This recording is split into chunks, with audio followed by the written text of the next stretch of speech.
आंतों में फंसा कठोर मल और कब्ज से परेशान हैं? ये 5 चीज़ें समझ लें, पेट रहेगा हल्का। नमस्कार दोस्तों, स्वागत है आपका समीराज हैप्पीनेस में। दोस्तों, क्या सुबह उठकर आपका पेट ठीक से साफ नहीं होता? बार बार टॉयलेट जाना पड़ता है, जोर लगाना पड़ता है, या दिन भर पेट भारी और फूला हुआ महसूस होता है? अगर आपके साथ भी ऐसा होता है तो आज की वीडियो आपके बहुत काम आने वाली है, क्योंकि कब्ज सिर्फ कम टॉयलेट जाने का नाम नहीं है। इसके पीछे हमारी रोज की कई छोटी छोटी आदतें भी जिम्मेदार हो सकती हैं। आज मैं आपको 5 आसान उपाय बताऊंगी और साथ ही वो गलतियां भी बताऊंगी जो हम रोज करते हैं लेकिन उन पर ध्यान नहीं देते। वीडियो पसंद आए तो चैनल को सब्सक्राइब जरूर करें और कमेंट में बताइए कि आपको कब्ज की समस्या कितने समय से है। सबसे पहले एक बहुत ज़रूरी बात समझिए, हमारे शरीर में भोजन पचने के बाद जो अपशिष्ट बचता है वह बड़ी आंत यानी कोलन में पहुंचता है। बड़ी आंत उस पदार्थ से पानी सोखती है और फिर मल धीरे धीरे शरीर से बाहर निकलता है। लेकिन जब मल आंत में ज़्यादा देर तक रुका रहता है या शरीर में पानी और फाइबर की कमी होती है तो मल ज़्यादा सूखा और कठोर हो सकता है। फिर टॉयलेट में जोर लगाना पड़ता है और ऐसा महसूस होता है कि जैसे पेट पूरी तरह साफ नहीं हुआ। अब सवाल है कि ऐसा होने पर क्या करें? तो चलिए दोस्तों, बिना देर किए शुरू करते हैं। नंबर 1, सुबह की शुरुआत सिर्फ चाय से मत कीजिए। बहुत से लोगों की सुबह की शुरुआत आँख खुलते ही चाय से होती है।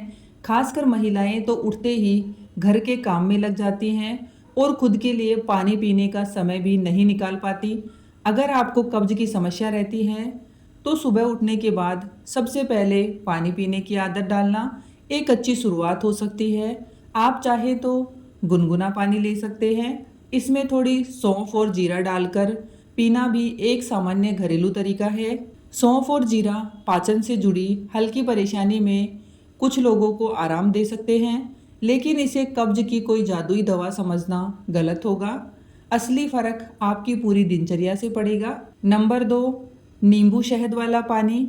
अगर आप नींबू शहद वाला पानी पीते हैं तो ये बात ज़रूर जान लें, सुबह खाली पेट गुनगुने पानी में नींबू और शहद डालकर पीना बहुत लोगों की दिनचर्या का हिस्सा है। इसे आप एक तरह का हाइड्रेशन ड्रिंक मान सकते हैं, लेकिन ये समझना ज़रूरी है कि नींबू और शहद आंतों में जमा पुराने मल को किसी पाइप क्लीनर की तरह साफ नहीं करते। कब्ज में सबसे ज़्यादा महत्वपूर्ण है कि पूरे दिन आपके शरीर को पर्याप्त तरल मिले और भोजन में पर्याप्त फाइबर हो। अगर नींबू लेने से आपको एसिडिटी या जलन होती है तो इसे पीना जरूरी नहीं है। नंबर 3, अब बात करते हैं इसबगोल की। अगर आपने कभी कब्ज की समस्या के बारे में किसी से पूछा होगा तो किसी ना किसी ने ज़रूर कहा होगा कि रात में इसबगोल ले लो, सुबह पेट साफ हो जाएगा। लेकिन इसबगोल को समझना भी ज़रूरी है। इसबगोल में सोल्यूबल फाइबर होता है जो पानी को अपने अंदर खींचकर मल को नरम और बल्कि बनाने में मदद करता है। लेकिन यहाँ सबसे बड़ी गलती ये होती है कि लोग इसबगोल तो ले लेते हैं लेकिन पानी पर्याप्त नहीं पीते। फाइबर बढ़ाते समय पानी की कमी नहीं होनी चाहिए, वरना गैस, पेट फूलना या असहजता बढ़ सकती है। इसलिए इसबगोल को कोई ऐसा नुस्खा न समझे जो हर व्यक्ति के लिए और हर तरह की कब्ज में तुरंत काम करेगा। अगर आपको कोई बीमारी है, निगलने में परेशानी है या आप नियमित दवाइयाँ लेते हैं तो इसे शुरू करने से पहले डॉक्टर या फार्मासिस्ट से सलाह लेना बेहतर है। नंबर 4, अपनी प्लेट को देखिए, कब्ज का जवाब वही मिल सकता है। अब जरा अपनी रोज़ की प्लेट याद कीजिए। सुबह चाय बिस्किट, दोपहर में रोटी सब्जी लेकिन सब्जी बहुत कम, शाम को चाय नमकीन और रात में फिर रोटी या चावल। अगर आपकी डाइट में फल, सब्जियां, दालें, चने, साबुत अनाज और दूसरी फाइबर वाली चीज़ें बहुत कम हैं तो कब्ज की समस्या हो सकती है। फाइबर मल में बल्क बढ़ाने में मदद करता है जिससे मल को आगे बढ़ने में आसानी होती है। लेकिन यहाँ भी एक गलती न करें, आज तक फाइबर कम लिया है तो अचानक ढेर सारा सलाद, चोकर या फाइबर शुरू मत कीजिए। इसे धीरे धीरे बढ़ाइए और साथ में पानी भी पर्याप्त लीजिए, क्योंकि अचानक ज़्यादा फाइबर लेने से कुछ लोगों को गैस और पेट फूलने की समस्या हो सकती है। नंबर 5, आपका शरीर दिन भर बैठा रहता है या चलता भी है। आजकल बहुत से लोगों की दिनचर्या देखिए, सुबह उठे, काम किया, फिर कुर्सी पर बैठ गए, खाना खाया, मोबाइल चलाया और रात को सो गए। शरीर को मूवमेंट ही नहीं मिलती। अगर आप पूरे दिन बैठे रहते हैं तो अपनी क्षमता के अनुसार थोड़ी फिजिकल एक्टिविटी बढ़ाने की कोशिश करें। आपको इसके लिए जिम जाने की ज़रूरत नहीं है। घर में थोड़ा ज़्यादा चलना, लगातार बैठे रहने की बजाय बीच बीच में उठना या रोज़ हल्की वॉक करना शुरुआत हो सकती है। नियमित फिजिकल एक्टिविटी कब्ज के लक्षणों में मदद कर सकती है। अब समझिए वो 4 गलतियाँ जो हम रोज़मर्रा में करते हैं। पहली गलती, टॉयलेट की इच्छा को रोकना। ये आदत खासकर व्यस्त लोगों में बहुत आम है। सुबह टॉयलेट आया लेकिन कहा पहले बच्चों को तैयार कर दूं, फिर इच्छा थोड़ी देर बाद हुई तो कहा पहले नाश्ता बना लूं, फिर काम में लग गए और बात टालते चले गए। शरीर जब मल त्याग का संकेत देता है तो उसे बार बार रोकने की आदत बाउल रूटीन को प्रभावित कर सकती है। इसलिए जब संभव हो शरीर के इस संकेत को नज़रअंदाज न करें और आराम से टॉयलेट के लिए समय निकालें।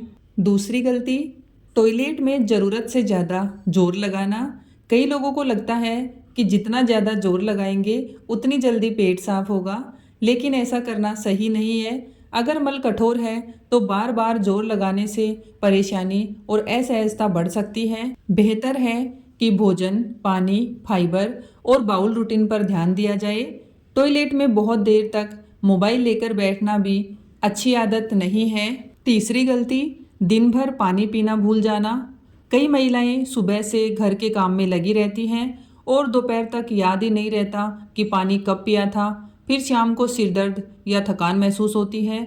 अगर आपकी डाइट में फाइबर है लेकिन तरल पदार्थ बहुत कम है तो मल नरम रखने में परेशानी हो सकती है।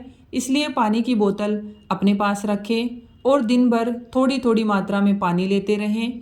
ज़रूरत हर व्यक्ति की अलग होती है, इसलिए किसी एक तय मात्रा को सबके लिए ज़रूरी मानना सही नहीं है। चौथी गलती, कब्ज होते ही कोई भी चूर्ण या गोली शुरू कर देना। किसी पड़ोसी ने कहा ये चूर्ण ले लो, सुबह पेट साफ हो जाएगा। किसी रिश्तेदार ने कहा ये गोली खाओ, कब्ज हमेशा के लिए ख़त्म हो जाएगी, और हम बिना कारण जाने उसे लेना शुरू कर देते हैं। लेकिन कब्ज के पीछे सिर्फ एक कारण नहीं होता। कम फाइबर, कम पानी और कम फिजिकल एक्टिविटी के अलावा कुछ दवाइयाँ और कई मेडिकल कंडीशंस भी कब्ज का कारण बन सकती हैं। इसलिए अगर कब्ज बार बार हो रही है या लंबे समय से बनी हुई है तो सिर्फ हर बार नया नुस्खा आजमाने के बजाय डॉक्टर से कब्ज के कारण का पता करना ज़्यादा समझदारी है। एक और ज़रूरी बात, आंतों में सालों से जमा मल क्यों होता है, इस बात को समझते हैं। सोशल मीडिया पर अक्सर कहा जाता है कि कई सालों से आंतों में मल जमा है और कोई खास ड्रिंक उसे एक झटके में बाहर निकाल देगा, लेकिन शरीर की सामान्य पाचन प्रक्रिया ऐसी नहीं है। हर दिन भोजन पचता है, अपशिष्ट बनता है और मल त्याग के जरिए बाहर निकलता है।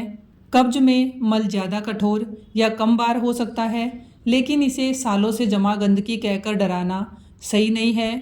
अगर कब्ज के साथ मल में खून आए, तेज या लगातार पेट दर्द हो, उल्टी हो, पेट बहुत ज़्यादा फूल जाए, गैस भी पास न हो, बिना कोशिश वजन कम हो रहा हो या समस्या लगातार बनी हुई हो, तो घरेलू नुस्खों पर निर्भर न रहें और डॉक्टर से जांच करवाएं। तो दोस्तों, पेट को स्वस्थ रखने के लिए किसी एक चमत्कारी नुस्खे की ज़रूरत नहीं है। अपने शरीर के संकेतों को समझिए, टॉयलेट की इच्छा को बार बार मत रोकिए और अपनी रोज़ की खाने पीने और चलने फिरने की आदतों पर ध्यान दीजिए। अगर आपको ये जानकारी उपयोगी लगी हो तो वीडियो को लाइक करें, अपने परिवार के साथ शेयर करें और ऐसी ही आसान भाषा में स्वास्थ्य से जुड़ी जानकारी के लिए चैनल को सब्सक्राइब ज़रूर करें और कमेंट में बताइए आपको कब्ज के साथ ज़्यादा परेशानी किस चीज़ की होती है, गैस, पेट फूलना या पेट पूरी तरह साफ न होना।